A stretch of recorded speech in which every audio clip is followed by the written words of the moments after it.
그래서 이미 말씀드린 대로 성경은 예수님을 한 알의 미랄로 이야기하고 있고요. 한 알의 미랄이 땅에 떨어져 죽지 아니하면 한 알 그대로 있고 죽으면 많은 열매를 맺느니라 라고 했습니다. 예수님께서는 십자가에서 죽으셨습니다. 지난주에 있는 말씀 보시면 50절 한번 보실까요? 예수께서 다시 크게 소리 지르시고 영혼이 떠나시니라 라고 얘기했습니다. 예수께서 다시 크게 소리 지르시고 영혼이 떠나시니라. 여러분, 여기 예수님이 크게 소리 질렀다. 우리 지난주에 볼 때 예수님이 하셨던 말씀이 뭐였습니까? 엘리 엘리 라바 사박다니, 나의 하나님 나의 하나님 어찌하여 나를 버리시나이까 라고 하는 말이었어요. 그리고 나서 예수님이 하신 말씀이 뭐냐면 다 이루었다 라고 하는, 다 이루었다. 그리고 이제 맨 마지막으로 하신 말씀이 뭔지 아십니까? 아버지여, 내 영혼을 아버지의 손에 부탁하나이다 라고 하는 말씀을 하시고 영혼이 떠나시니라 이렇게 얘기하고 있어요. 여러분, 여기서 영혼이 떠나신다 라고 하는 말은 능동적 표현을 가지고 있어요. 능동적 표현.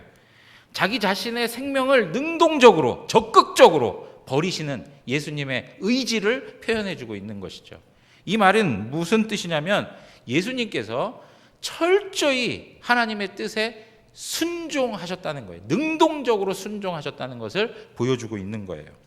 이렇게 예수님께서 십자가에서 죽으심으로 말미암아 주신 유익과 열매들이 무엇이냐라고 하는 것이었습니다. 51절, 첫 번째 51절의 내용을 보시면 이에 성소 시장이 위로부터 아래까지 찢어져 둘이 되고 땅이 진동하며 바위가 터지고 이렇게 얘기하고 있습니다.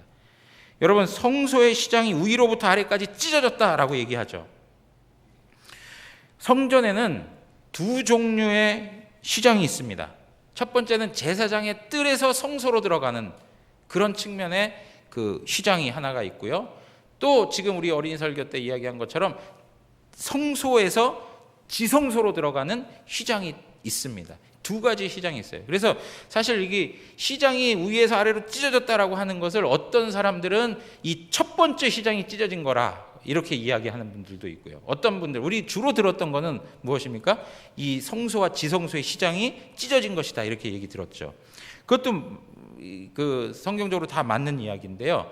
그래서 뭐 어떤 시장이 찢어졌냐 이거보다도 더 근본적으로 지성소와 성소의 그 시장이 찢어졌다라고 할 때 첫 번째 시장도 아무 의미가 없는 것이죠. 그래서 모든 것이 다 열려졌다라고 우리가 생각해도 되는 것입니다.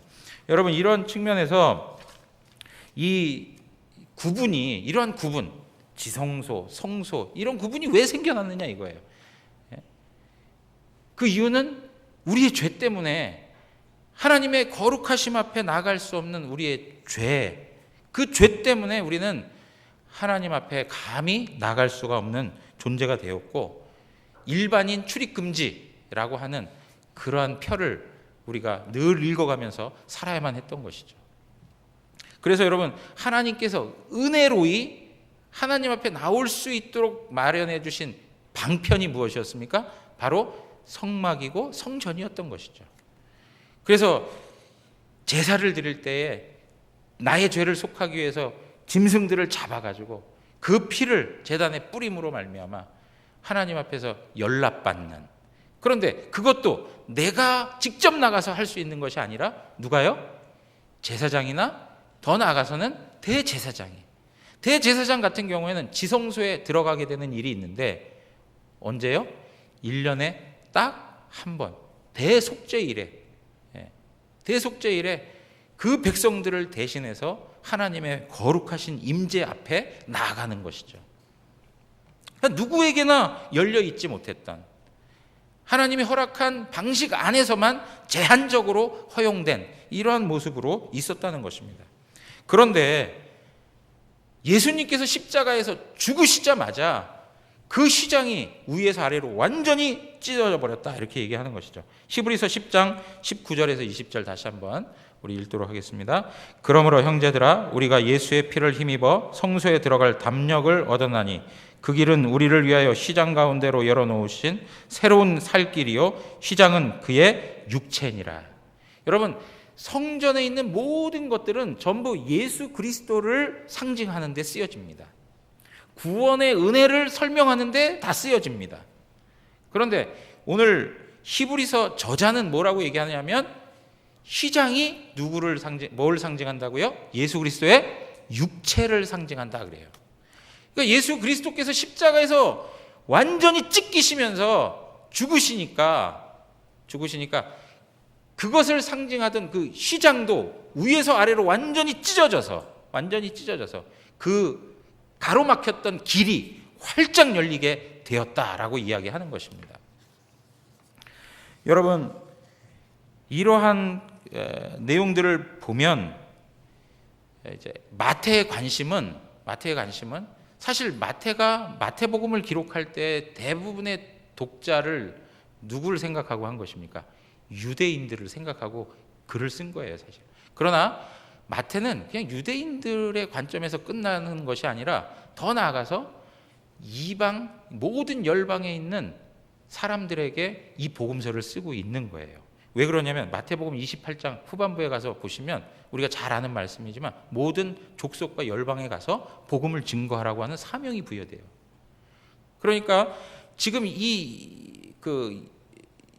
예수 그리스도께서 열어놓으신 이 산길이 누구에게도 열려졌느냐? 이방인들에게도 활짝 열려졌다라는 것을 성경이 우리에게 보여주고 있는 거예요. 그래서 오늘 54절에 가면 이런 말씀이 있죠. 우리 한번 54절 다 같이 한번 읽겠습니다. 시작. 백부장과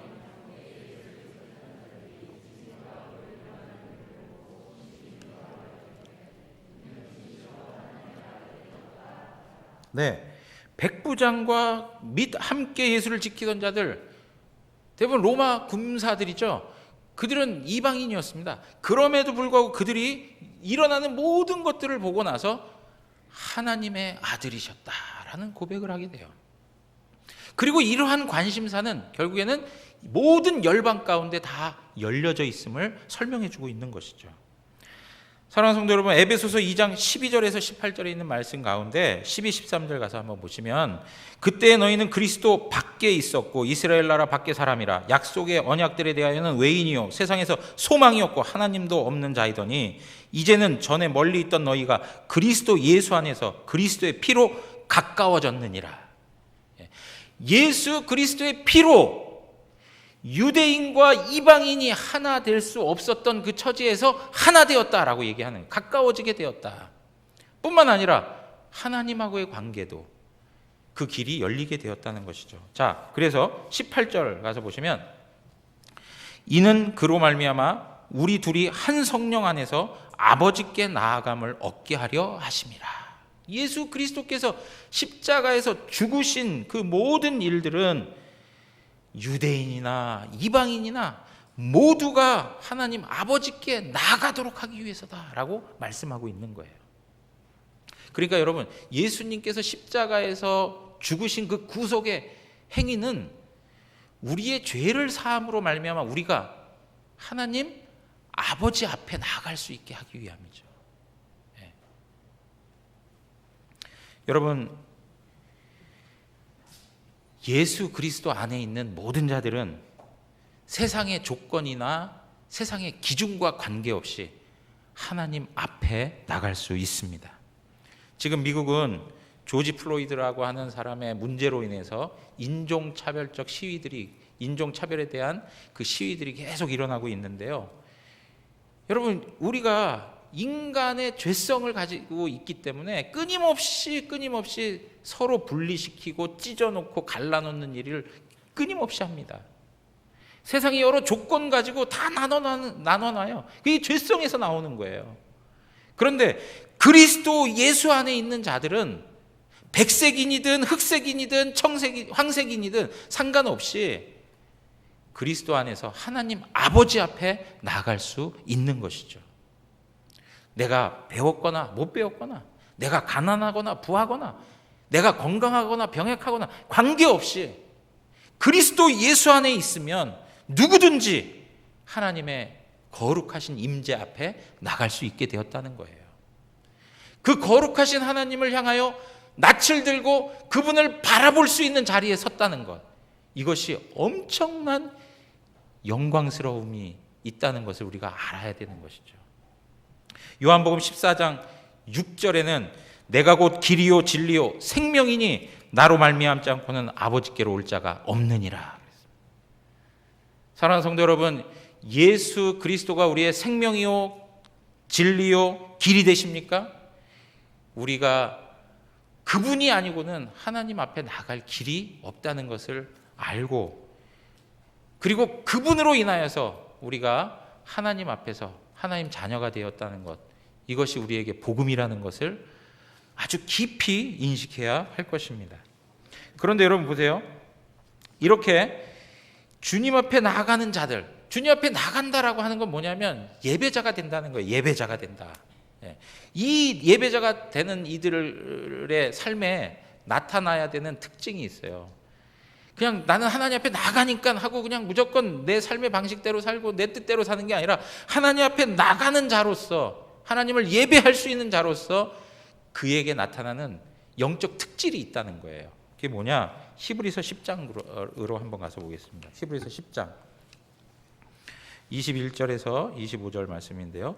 또 하나님의 집 다스리는 큰 제사장이 계심에 우리가 마음의 뿌림을 받아 악한 양심으로부터 벗어나고 몸은 맑은 물로 씻음을 받았으니 참 마음과 온전한 믿음으로 하나님께 나아가자. 여러분, 하나님 앞에 예배할 때 믿음으로 나가는 거예요. 왜요? 하나님께서 우리에게 믿음을 허락해 주셨거든요. 믿음을 주셔서 믿음으로 더 나아갈 수 있는 은혜가 있어야 돼요. 그래서 사실은 예배의 자리에 오셔서 믿음으로 하나님 앞에 나온 것이지만 예배를 통해 또 풍성한 하나님께서 주시는 믿음을 부여받으셔야 돼요. 그래서 이것이 믿음으로 말미암아 더욱더 큰 믿음으로 자라가는 그러한 우리의 모습이 되어야 하는 것이죠. 23절 가서 보세요. 또 약속하신 이는 미쁘시니 신실하시니 우리가 믿는 도리의 소망을 움직이지 말며 굳게 잡고, 그렇게 얘기해요. 여러분, 여기서 믿는 도리라고 하는 것은 신앙 고백을 이야기하는 거예요. 신앙 고백.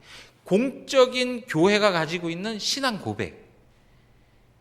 여러분, 우리가 신앙 고백한다라고 할 때 이 신앙 고백은 내 마음대로 하나님을 고백하는 것이 아니라 하나님의 말씀이 말하는 것에 따라서.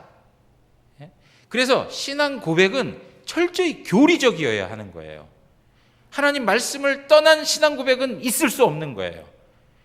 그래서 우리가 고백하는 사도신경의 고백이라든가 아니면 웨스트민스터 신앙 고백서라든가 벨직 신앙 고백서라든가 뭐 이러한 신앙의 고백들은 철저히 말씀에 기초하는 거예요. 그래서 그 말씀의 도리가 반드시 신실하신 하나님을 인하여서 이루어질 것을 소망하고 살아가는 믿음이 있어야 된다는 거죠. 이것이 바로 교회 공동체, 특별히 하나님 앞에서 예배자들이 가져야 할 영적 특질 중에 하나라는 거예요. 그리고 세 번째 얘기하는 게 뭡니까? 24절에 서로 돌아보아 사랑과 선행을 격려한다. 사랑한다라는 거예요. 사랑한다. 그래서 모이기를 패하는 어떤 사람들의 습관과 같이 하지 말고 오직 권하여 그날이 가까움을 볼수록 더욱 그리하자. 종말의 때를 가면 갈수록 사람들은 모이는 것을 폐해버려요. 공적 예배의 모습들을 상실해버려요. 여러분, 우리가 코로나를 인하여서 얼마나 많은 위기를 경험하고 있습니까? 모이기를 폐하는 자들에게 있어서 얼마나 좋은 명분이 되는지 몰라요, 이게. 그런데 성경에서는 우리에게 말씀하고 있는 것은 모이기를 폐하는 어떤 사람들의 습관과 같이 하지 말고 주님의 날이 가까우면 가까울수록 더욱 모여서 믿음, 소망, 사랑으로 충만해지라고 말하고 있어요. 그러니까 우리가 하나님 앞에 나아갈 수 있는 자다라고 할 때 그냥 단지 하나님 앞에 나아가는 자로 끝나는 것이 아니라 우리 안에 믿음과 소망과 사랑이 가득한 교회의 모습을 회복해 가는 것, 이것이 하나님 앞에서 산 길을 걸어가는 교회가 경험할 수 있는 놀라운 영적 특성이라는 것을 우리가 아셔야 되는 것이죠. 사랑하는 성도 여러분, 오늘 우리 대구 영안교회가 하나님께서 열어놓으신 이 길을 따라 가면서 믿음의 부요함과 믿는 도리에 대한 소망과 성도들 안에서의 풍성한 사랑이 넘치는 그런 교회로 더욱더 세워져 가기를 원합니다. 그것이 은혜 받은 성도들의 삶의 모습이에요. 그것을 위해서 또 하나님 앞에 담대히 나가서 기도하셔야 돼요. 하나님, 저에게 믿음 주십시오. 하나님, 저에게 소망 주십시오. 하나님, 저에게 풍성한 사랑을 주셔서 이 말세 때 하나님 자녀답게 살아갈 수 있게 해주십시오. 하나님께서 그 길을 활짝 열어놓으셔서 여러분들의 기도를 들으신다는 거예요. 여러분 믿으십니까? 그런데요, 또 한 가지 우리가 생각해야 될 게 무엇이냐면, 자, 히브리서 4장 16절, 히브리서 4장 16절 다 같이 큰 목소리로 한번 읽겠습니다. 그러므로 우리는 긍휼하심을 받고 때를 따라 돕는 은혜를 얻기 위하여 은혜의 보좌 앞에 담대히 나아갈 것이니라. 아멘. 여러분, 우리의 삶을 살아갈 때에 긍휼하심이 있고 돕는 은혜가 필요할 때가 얼마나 많은지 몰라요. 삶이 만만치 않아요. 이 삶을 버텨내고 싸워내고 믿음의 선한 싸움을 싸워가는 데 있어서 얼마나 공고한지, 때로는 지치고 완전히 쓰러져서 일어나고 싶지 않을 때도 있어요. 그럴 때 어떻게 해요? 우리 주님 앞에 나아가서 주님의 긍휼하심과 돕는 은혜를 구할 수 있는 것이 우리에게 주은 특권이라 이거예요. 인생에 많은 문제들이 있지 않습니까? 경제적인 문제도 있고 관계적인 문제도 있고 하는데, 그 문제들의 핵심을 보면 그 안에는 항상 죄가 도사리고 있어요. 죄. 여러분, 우리는 사실은 우리가 고단하고 피곤하고 힘들어하고 막 침체돼 있고 한 내용 중에 가장 핵심은 뭐냐? 우리 마음 가운데 있는 죄예요. 죄. 이 죄의 짐이 점점 무거워져서 하나님 앞에서 이 죄 때문에 이 삶을 감당해내기 어려운 거예요. 그럴 때마다 어떻게 해요? 예수 그리스도께서 완전히 열어놓으신 은혜의 보좌 앞에 나아가서 우리의 죄를 고백하고 하나님의 은혜를 구할 때에 하나님께서 우리에게 영혼의 자유와 쉼을 주시는 것입니다. 뿐만 아니라 인생의 많은 그런 문제들 하나하나를 대할 때에 그것이 너무 힘들고 어렵다고 해가지고 무슨 점집 찾아다니면서 부적 붙이고 다니고 구타로 돌아다니고 뭐 이런 거 하지 말고요. 아니, 목사님, 우리가 언제 그랬다고? 세상 사람들 다 그렇잖아요. 인생의 한계에 부딪히니까 그냥 막 점집 찾아다니고 무당들 찾아다니면서, 이름은 기독교회인데 무당집처럼 하는 그런 행태들이 얼마나 많습니까? 그런데 찾아다니면서 그렇게 하지 말고 은혜의 보좌 앞에 우리 주님의 긍휼하심과 돕는 은혜를 바라보면서 담대히 나가시라 이거예요. 막 세상이 어려우니까, 살기 힘들고 하니까 막 위로가 필요하고 마음의 평안이 필요하죠. 그러니까 잠시 잠깐 누릴 낙에 마음을 빼앗겨 버려요. 그래서 어떻게 합니까? 바람도 피게 되고 술도 마시고 또 마약도 하고 게임, 도박 이런 거에 완전히 중독이 돼가지고 살아가는 인생들이 얼마나 많습니까? 심지어는 자살까지 하는 그런 아픈 사연들이 얼마나 많느냐 이거예요. 사랑하는 성도 여러분, 이런 것들에 마음을 두지 마십시오. 그런 것들은 잠시 잠깐 우리의 마음을 위로해주고 즐겁게 해줄 수 있어요. 잠깐 쉼을 갖게 해줄 수 있어요. 그러나 우리의 영혼을 영원히 보장해 주지는 않습니다. 오직 예수 그리스도께서 십자가를 통하여 열어놓으신 하나님의 은혜의 보좌 앞에 나갈 때에만 우리 인생은 가장 평안하고 가장 자유하고 가장 행복을 누릴 수 있는 것입니다. 두 번째는 뭐냐면 52절에서 53절 말씀인데요. 무덤들이 열리며 자던 성도들의 몸이 많이 일어나되 예수의 부활 후에 그들이 무덤에서 나와서 거룩한 성에 들어가 많은 사람들에게 보이니라, 그렇게 얘기했습니다. 여러분, 예수 그리스도께서 십자가에 죽으시자마자 어떤 일이 일어나냐면 무덤이 열려버렸어요. 사실 칼빈은 이렇게 얘기해요. 무덤이 열리고 그 다음에 예수 그리스도께서 십자가에서 죽으신 후에 사흘 만에 살아났을 때에 잠자던 자들이 살아났다, 이렇게 얘기해요. 그런데 뭐 어떤 학자들은 칼빈의 이야기하고 또 다르게 예수 그리스도께서 죽으셨을 때 무덤이 열리고 살아났다가 무덤 안에 3일 동안 계속 있다가 나온 것이다. 뭐 이렇게도 얘기하는 학자들도 있어요. 뭐 이것이 되건 저것이 되건 중요한 건 뭐냐면 예수 그리스도께서 죽으심으로 말미암아 어떤 일이 벌어졌다고요? 죽었던 자들이 다시 살아나는 일이 생겨났다는 거예요. 이 말은 예수 그리스도께서 죽으심을 통해서 새 생명이 일어나고 있다는 것이죠. 예수 그리스도께서 죽으시고 다시 부활하심으로 말미암아 그를 따르는 그 예수 안에 있는 모든 자들에게도 동일한 새 생명의 역사가 주어지고 부활의 영광을 누리게 하실 거라는 거예요.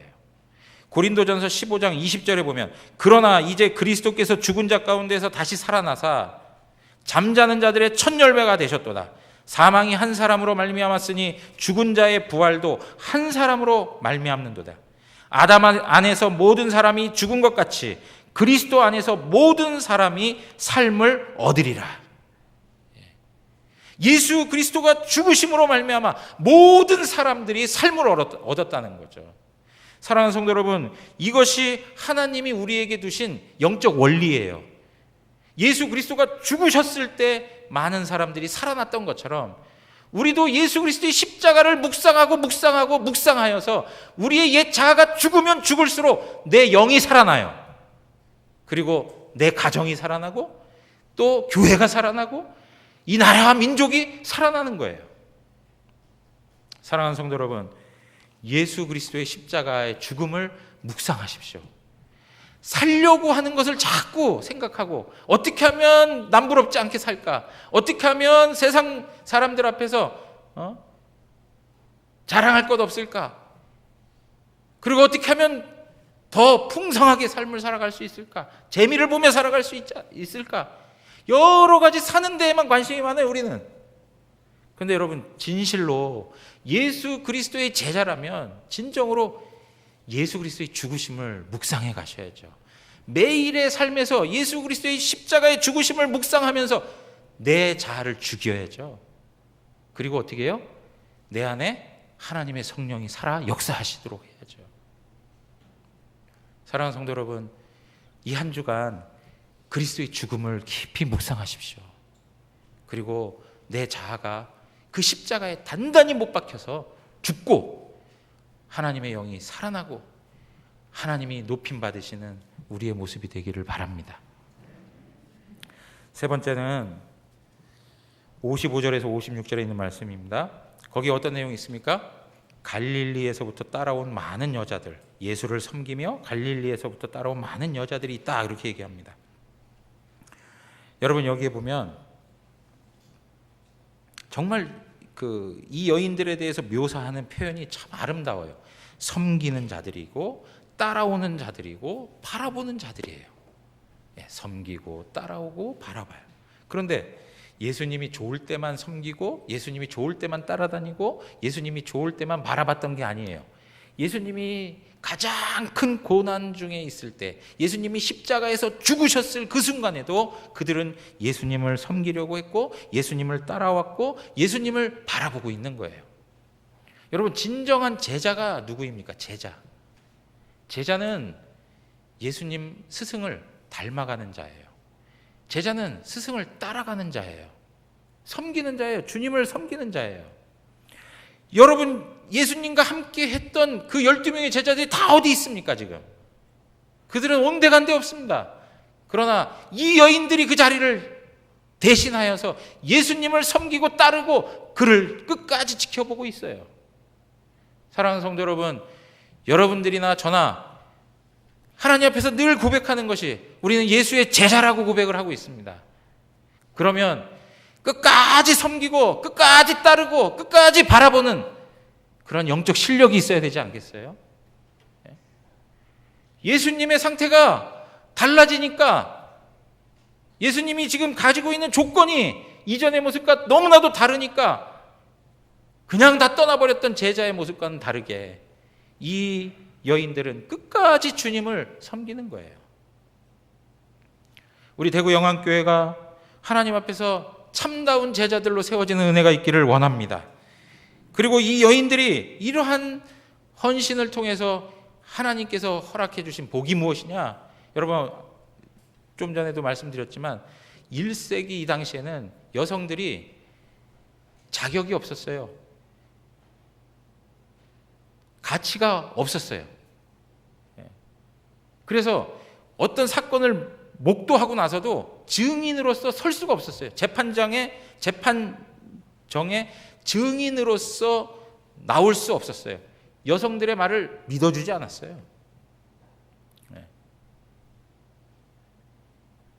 그럼 마태는 왜 이렇게 여성들을 기록하면서 이 사건을 설명해 가고 있는가라고 하는 것이죠. 여러분, 진짜 예수님이 죽었다가 다시 살아나신 것이 거짓말이라면, 이 제자들이 꾸며낸 이야기라면, 이 복음서 저자들이 만들어낸 이야기라면 굳이 그 당시 사회에서 인정받지 못하고 자격도 없고 가치가 없는 여인들을 증인으로 등장시킬 이유는 하나도 없는 거예요. 그런데 이 여인들을 그대로 기록해주고 있다는 것은 뭐냐면 그게 사실이니까. 그런데 이 여인들이 본 게 뭐예요? 예수님이 십자가에서 완전히 죽는 것을 본 거예요. 어떤 사람들은 예수님의 시체가 예수님이 죽은 게 아니라 그냥 기절한 거다, 이런 주장을 하는 사람들도 있어요. 그러한 입장에서 예수 그리스도께서 완전히 죽으셨다라고 하는 것을 설명해 주고 있죠. 그리고 나서 예수님의 죽음에 대한 것만 확증해 주는 역할을 하는 게 아니라, 우리가 이제 후에 또 말씀 보겠지만 예수 그리스도의 부활의 증인으로서 하나님 앞에 쓰임 받고 있어요. 사랑하는 성도 여러분, 예수 그리스도의 부활의 증인이 되는 것은 아무나 되는 게 아니에요. 지금 그와 예수님과 함께했던 제자들이 그 역할을 감당하지 못했어요. 누가요? 여인들을 통해서 전달되기 시작했어요. 하나님의 위대한 복음이 정말 가치 없고 자격 없는 그 여인들을 통해서 증거되고 있다고요. 이게 하나님 나라의 일들을 세워가는 데 있어서 어마어마한 일 아니겠습니까? 이게 이 영광스러운 일을 그렇게 부족하고 연약하고 그 당시 사회적 기준에서 봤을 때 자격 없는 그들을 사용하여 하나님의 이 위대한 일들을 하나님이 진행하고 계시다고요. 사랑하는 성도 여러분, 마찬가지입니다. 오늘날 우리들에게도 하나님께서 그 은혜를 주셨다고요. 하나님이 우리를 불러주신 것은 하나님 자녀되고 구원받는 것으로만 끝나는 것이 아니라 예수 그리스도의 죽으심을 통해서 이루어내신 하나님 나라의 무한한 열매들을 얻어내시기 위해서 우리를 복음의 증인으로 사용하길 원하세요. 그런데 오늘날 코로나 때문에 복음 전도하는 게 너무 힘들어졌어요. 교회 전체가 움직여서 예수 그리스도의 이름을 선포하는 일들이 사라져버렸어요. 그러면 우리는 복음 전도하지 말고 그냥 있어야 될까요? 아니죠. 우리의 삶 속에서 내가 관계 맺고 있는 모든 사람들을 대하면서 그들을 위해서 기도하시고 하나님께서 나에게 주신 영광스러운 이 복음에 대해서 그들에게 찾아가서 선포하십시오. 이 코로나 위기에 있을 때 오히려 그들에게 있어서 예수 그리스도의 십자가 죽음과 부활은 그들에게 복음일 것입니다. 오늘 우리가 이 사명을 계속 감당해야 되겠다는 것입니다. 이 자리에 서게 된 것이 하나님께서 우리에게 주시는 어마어마한 선물이요 특권이라는 것이죠. 사랑하는 성도 여러분, 오늘 이러한 내용들을 다시 한번 생각하시면서 예수님의 십자가를 통해서 우리에게 주신 이 영적인 유익들을 삶 속에서 풍성히 누리는 은혜가 있기를 주님의 이름으로 축원합니다. 다 같이 일어나겠습니다.